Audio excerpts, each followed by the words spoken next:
এবং অতীতেও যেতে এখন আসছে, ভবিষ্যতে আসবে। আর একটি কথা বলি, এটা আগস্ট মাস বঙ্গবন্ধু কিন্তু খ্রিস্টান আমাদের বাংলাদেশ খ্রিস্টানদের মাধ্যমে একটা সবাই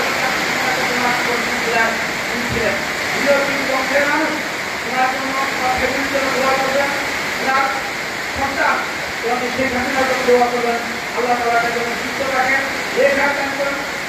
এখন জন্ম সনদ দিয়ে খোলো বিকাশ স্টুডেন্ট অ্যাকাউন্ট। নিজের বিকাশ নিজে কর।